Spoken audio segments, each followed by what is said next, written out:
All right. Let's start the new year off with politics. Okay. So it's a political year, Yes. and there's an election coming up here, not too long away, primary election. So are you going to be in it? Yes. Yes. As a matter of fact, I am.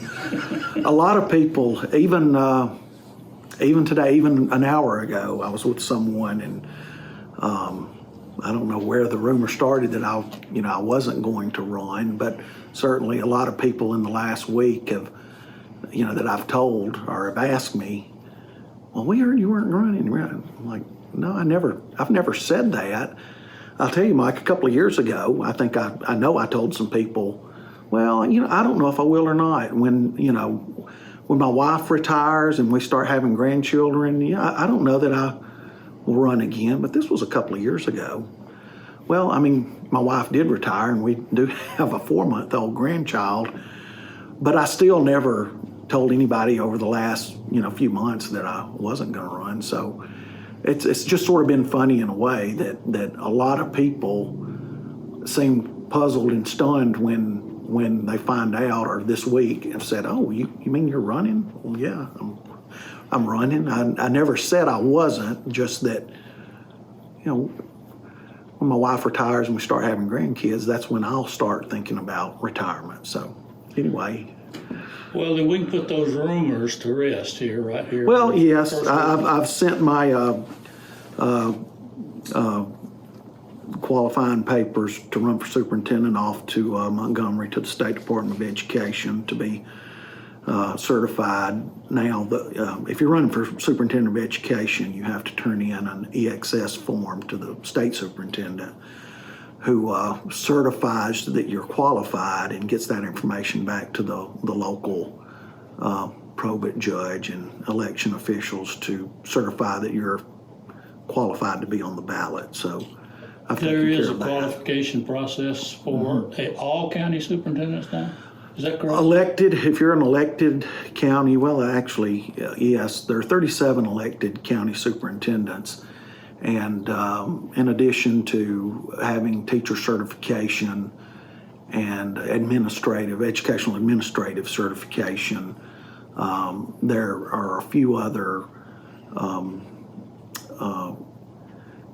requirements related to years of experience and actual recent work experience. I think you have to have worked 3 of the last 5 years at least, as a public school teacher, administrator, principal, something. But and of course, if you're within the first 5 years of teaching, you have to work at least 5 years as a teacher before you can be certified to run. But yeah, it is one of those offices that there are some requirements that you have to fill out the paperwork and have it notarized, and a payroll department has to do that. And yeah, I've taken care of all of that, and I tried to catch up with Jerry this week and wasn't able to, but I'll get my qualifying fee and everything into him probably early next week. Yeah, you're talking about the GOP chairman. Exactly, right. Jerry I'll run as a Republican, Yeah, as I Jerry am now.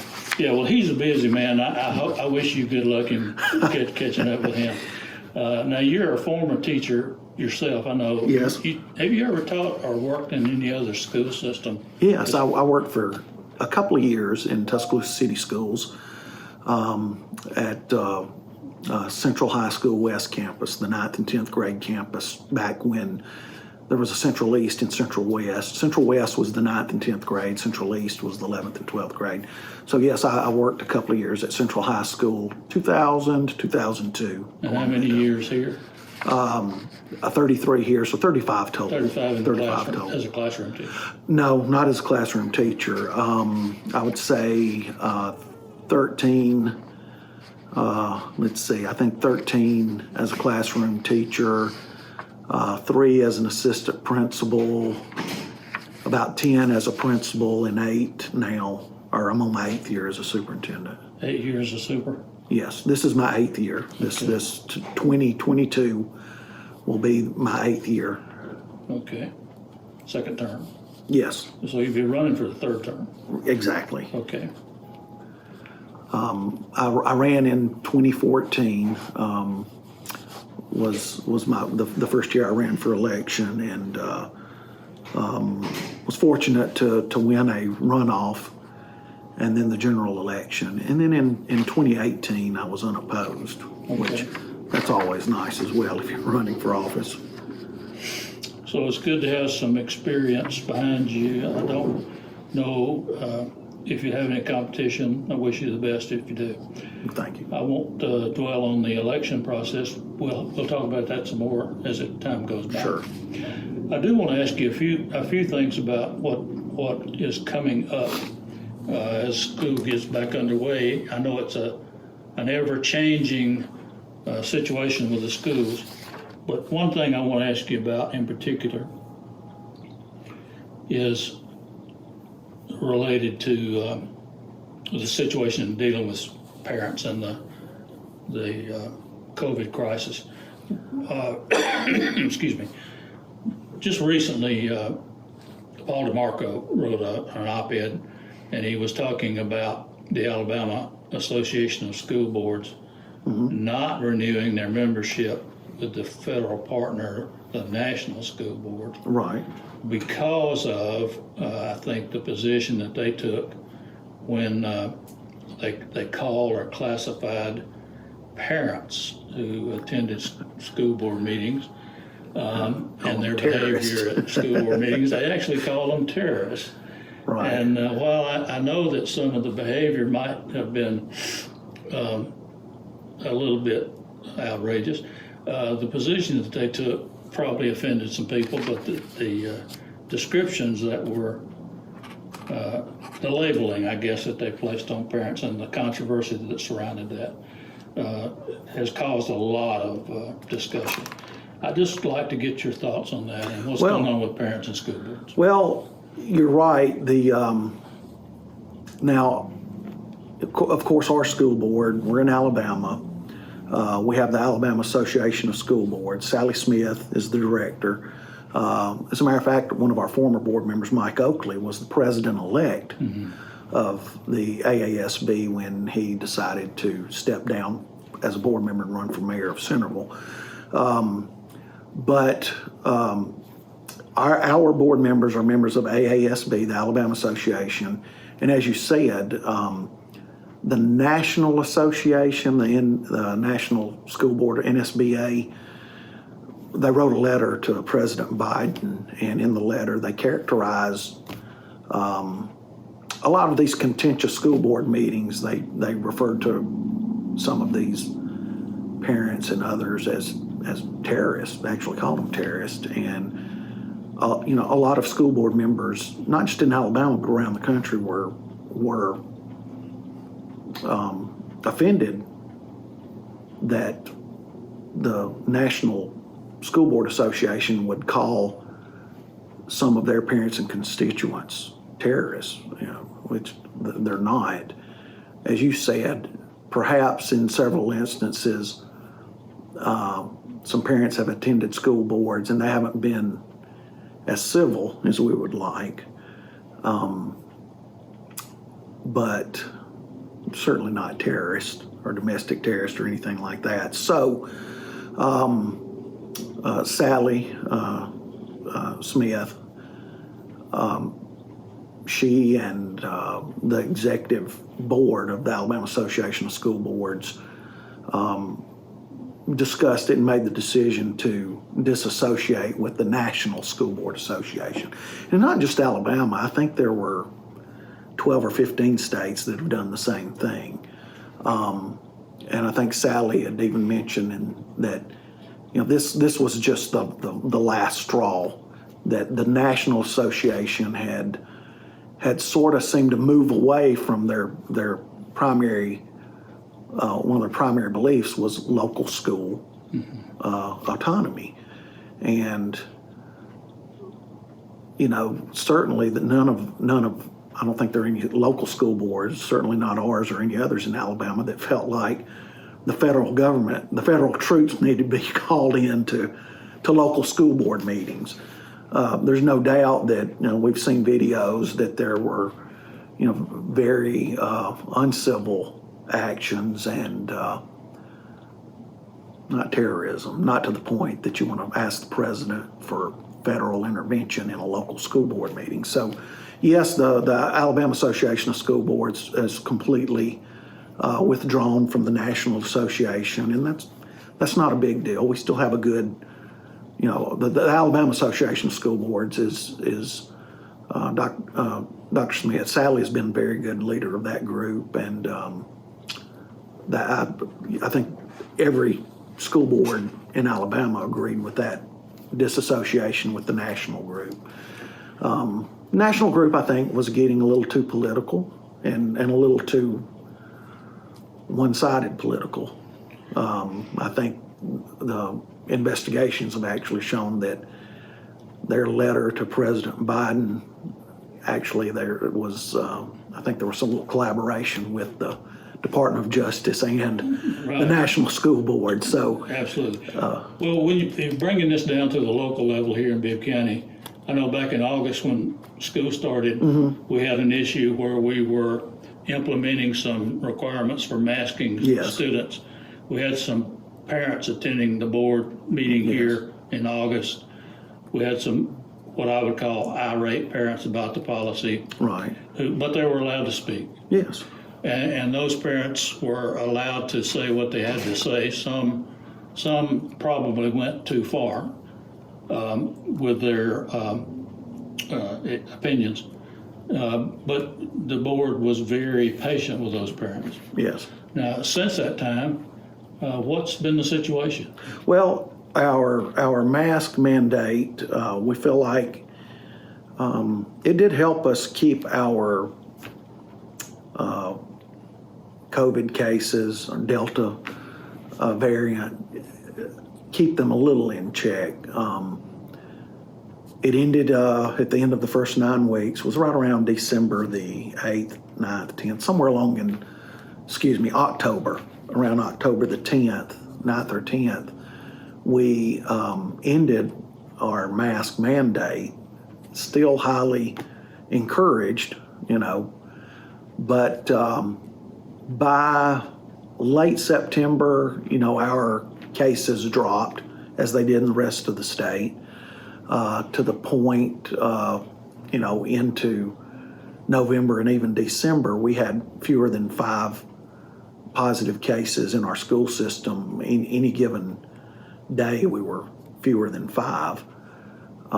So we ended the mask mandate on October the 9th, I believe, at the end of the first 9 weeks. And like most of the state and the country, COVID seemed to be dissipating throughout the first semester. As you're aware, and everyone is, it's ramping back up. Right. And we're seeing that as well. The week school let out in December, we had fewer than 5 cases in our school system. As of today, Friday afternoon, we're up to 24 students are currently positive and around 13 or 14 employees. So students and employees combined in our school system, just under 40 today, whereas the day we got out for Christmas, it was less than 5. And it's going to go up. It's going to go up. Fortunately, from the time this school year started on August the 12th until now, vaccines are available for basically any student age 5 and up. The vaccine's available. It was available for high school kids, older middle and high school kids when school year started. It had become available. I can't tell you how many of our students or employees are vaccinated because, as you know, Alabama passed a law that forbids any requirement of proof of vaccination. I don't think our vaccination rate among our students is very high, but it's available, and that's what we would encourage parents to do and to consider is getting your child vaccinated, but it's not required. Right. Right now, masks are not required.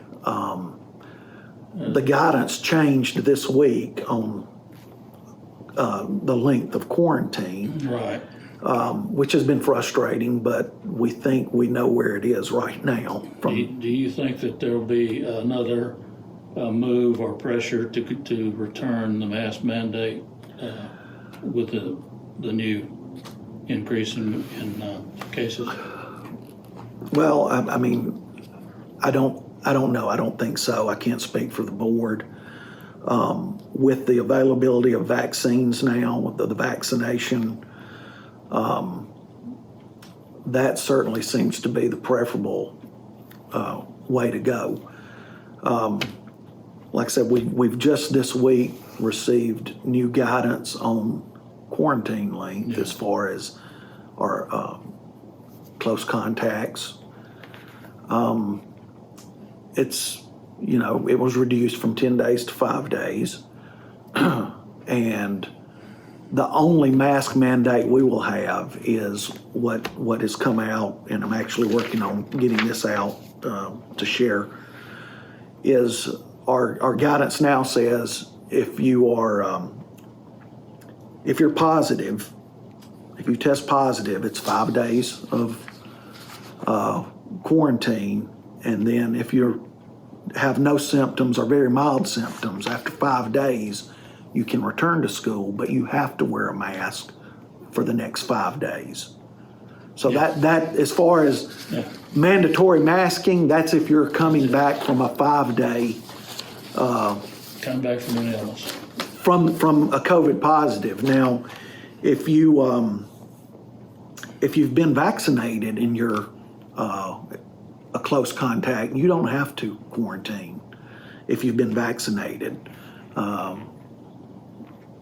So the vaccination part of it is sort of what seems to be, the way I look at it, driving this issue of the 5 days and then the mask. So when you ask, is there going to be any mask mandate, universal, I don't know that the board will go there with availability of vaccines, but if you test positive and you do your 5 days of isolation or quarantine, if you come back, that next 5 days has to be mask.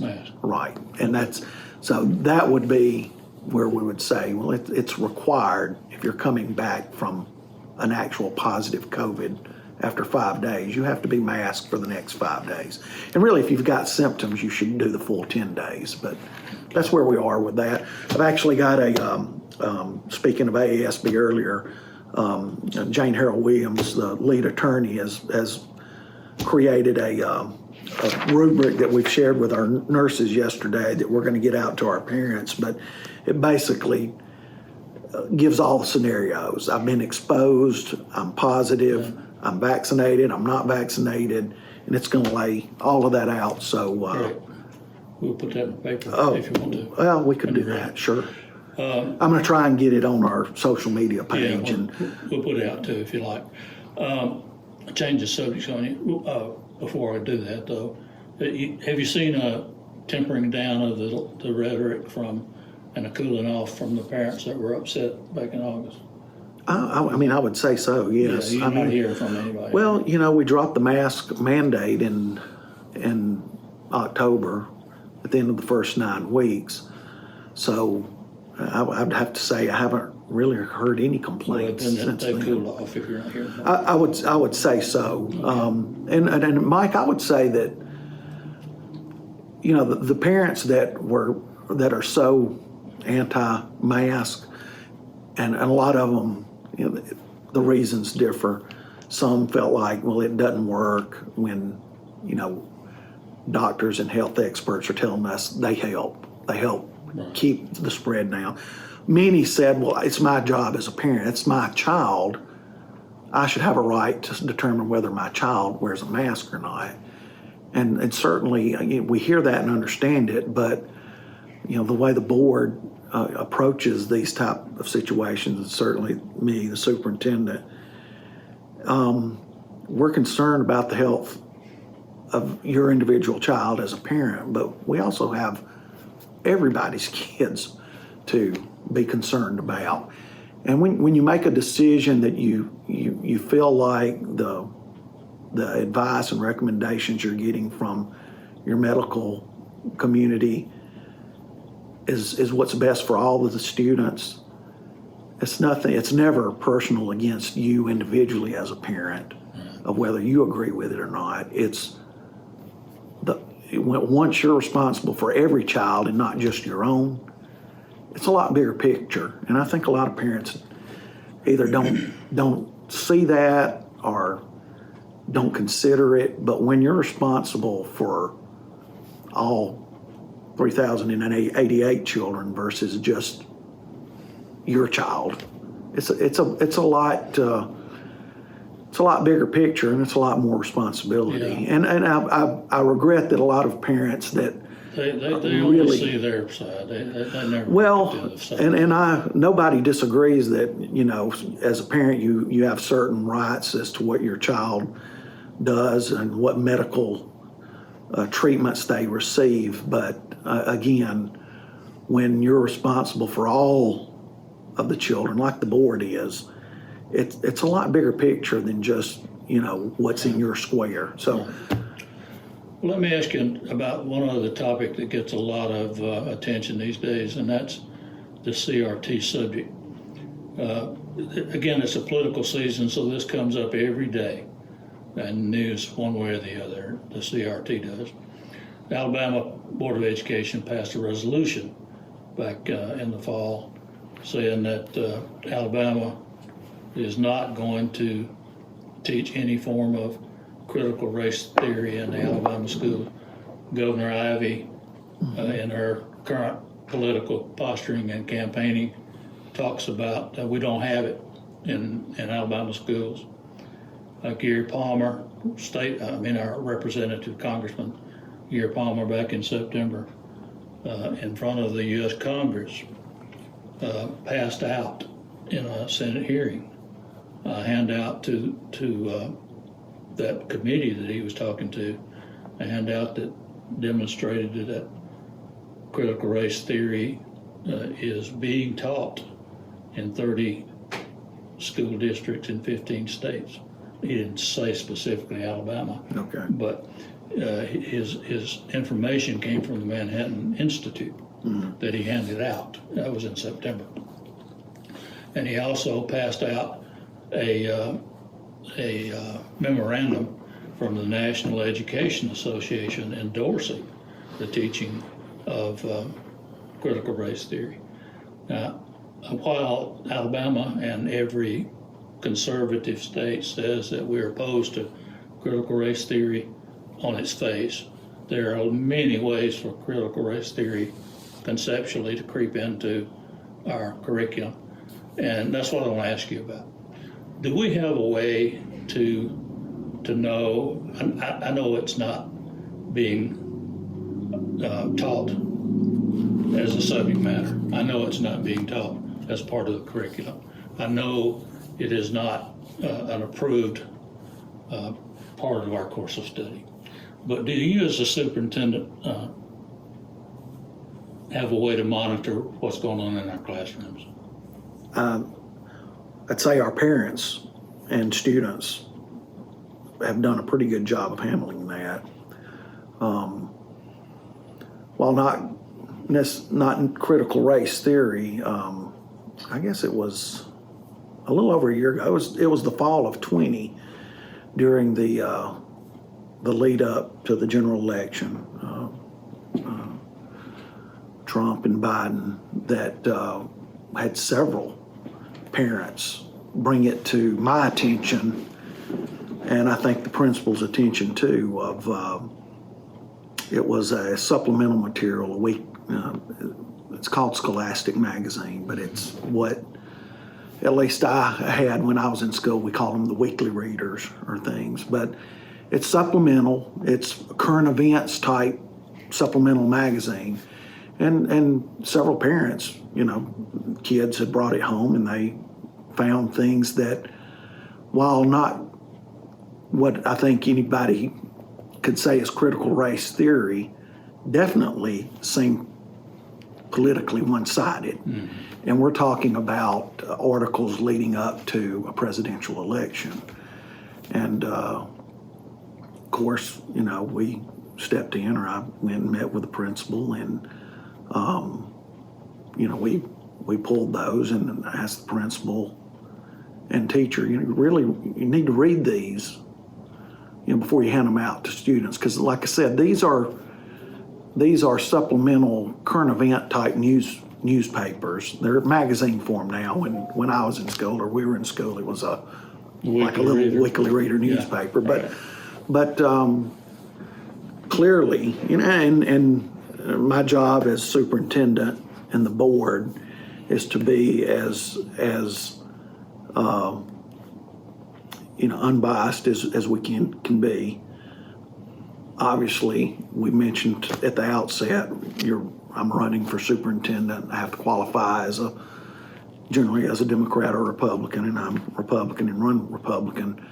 But even I could see that this is a left-leaning piece, the way the writers of this scholastic magazine have presented some of the information.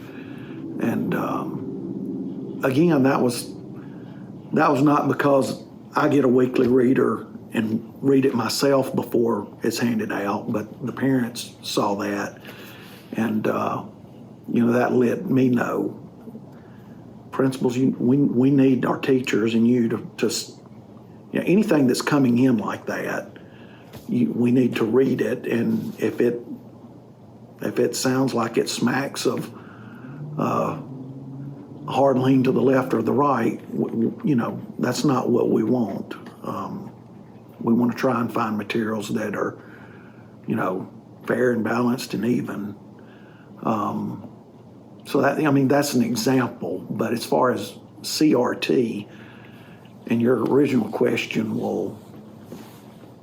any way to screen that, I'm not aware of it. I've never been aware of it. There's certainly things that I think some, maybe parents or students or other stakeholders may see or think is CRT. But there are certain things, in history that you're just not going to take out. When you're teaching history and it's in the course of study and the standards are there, and our students have to be aware and know and define, well, what were Jim Crow laws back in the day? You have to do that, and you don't just say, well, that's unpleasant, we have to leave it out. But as far as trying to say, because of who you are, how you were born, you student sitting there, you have some blame in this. Absolutely not. There's no place for that. Exactly. That's exactly my point. Nobody in my generation wants to change the facts as they were. Right. We know what the facts were. Exactly. And we don't want to run from that nor hide from that. And we want the children that come up to be taught exactly what happened. Exactly. But we also don't want our grandchildren to be punished for what happened generations ago. And I think that's where we want this to stop. And the people who are writing these history books today, and the people who are involved in projects like the 1619 project, want to punish the current generation for things that happened that the young people today were not involved in. Right. And that's where Exactly. the pendulum is going in the wrong direction. And that's reverse discrimination. Well, I think at that's its why. worst. I think that's why the Alabama, the legislature, and the State Board of Education has said critical race theory. That's along the lines of even today, you, me, or especially our children, you have to answer for whatever happened in the past. That our children don't have to answer that. They need to be aware of it. You didn't know it. They need to know it, but not take the blame or the responsibility for it, or be made to feel less than worthy of who they are because of something that happened in the past. You need to know what happened, but that's not, no child should be made to feel to blame for any of that. And I think that's where I think you're talking about any kind of effort to put a child in an uncomfortable situation of thinking that was my fault because of who I am. Right, and that seems to be what they are trying to do with some of the literature Right. that they're trying to get into the school system. And I think that's been going on for several years now to reach down into our school system while we weren't watching, while no one was paying attention. So my question is directed at, I don't know that we have mechanisms in place to filter that, to find it, to trap it, to weed it out, and to protect our children from what would be called Marxist propaganda. Right. Which is what it is. We have Marxist propaganda seeping into our school systems from all sides because my generation, has been asleep. We never thought we would have to be so alert to protect against it because we didn't put up defenses. Right. Well, in Alabama we have our course of study is a set of standards that have to be taught, and what is important for this discussion is that the textbook is not the course of study. The textbook is selected to help teach those standards along with other sources. But that's where you have to be cautious as your textbook committees from the state level on into the local. They're the ones that are responsible for reading the textbooks and approving them. And that might be where, like you say, well, somebody's been asleep and there's been, maybe some history textbooks that have been approved in some areas that venture into what maybe we would say that's a little more critical race theory than just the facts of history. Yeah. And so yeah, we do have textbook committees. The history textbook's not up for adoption this year. Most textbook adoptions are on a 7-year rotation. But I think that's where it's most important to have that screening process to determine, because the textbook is the one thing that most parents see or get and bring home students. And although the textbook's not the curriculum, it is there. What teachers are supposed to be teaching are the standards of this. Students need to know this. They need to understand this. They need to be able to explain, identify, compare, analyze these things, whether it's math or English, science, social studies. Often it's the textbook and like these supplemental materials like this Scholastic magazine where what you're talking about seeps in sort of undetected or unknown. Right. Well, now that you've got 8 years under your belt as a superintendent, you got this job on autopilot. You got time to take on all these new challenges. Well, I don't know about autopilot. I do have a great staff here, and I do have a great here at the central office, and then in our schools we do. You do have a good staff, good folks here. Anything on your mind? I don't have a lot of questions for you today. I've asked them things that you'd like to get out, a message to people who might see this today about what's coming up in the school system. What's coming up? Well, again, right, not before Christmas, not before Thanksgiving, but right now COVID is, it's here. Or we have we've quarantined over 80 kids in one school this week. it hasn't peaked. I don't know if it'll peak next week or the week after, but certainly the positive cases are going up. We're not where we were in, early September as far as the number, but we're getting there fast. So that's certainly a challenge and a concern. We, even today, this week, we've got teachers that are out with COVID positive. We've got school nurses that, in a couple of schools that are having to stay home with children who are quarantined. And it's not going to get any better, I don't think, in the next week or two. Yeah. So, our teachers and our principals in the schools are doing everything they can to keep the schools open, to keep us from having to make that decision to go to remote learning. We fully believe that kids need to be in school and in front of a teacher. And right now, we're still able to do that, but even this week, the numbers have gone up day by day by day, and they will next week as well.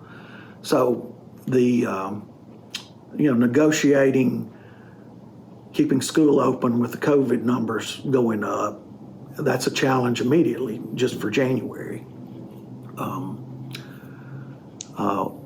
With that, our teachers have been under tremendous stress and added workloads. Teachers are asked to cover or take in other students because this teacher has to go home with COVID. So students, if we can't find a substitute teacher, might be farmed out into several classes.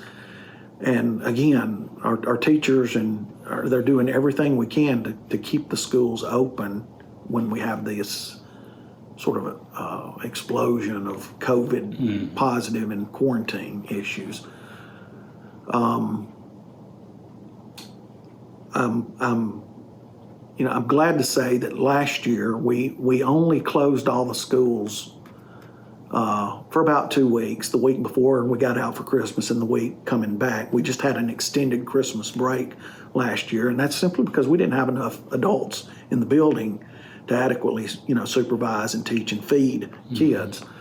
We don't want to get to that point, but it's going to be a challenge the way the caseloads are going. Now, fortunately, as you know, it seems that the Omicron variant is not as severe as the Delta was. Right. But in an effort to keep the spread down, we still have, quarantine and those issues. So that's definitely a challenge this semester.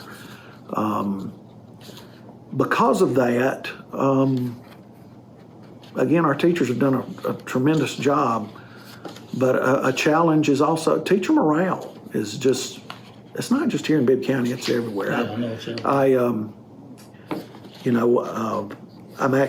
I've got our superintendent's conference, legislative conference next week in Montgomery, but even before that, we had our district meeting in December, and all of my colleagues, superintendents that I'm close to, it's the same everywhere. COVID has just really completely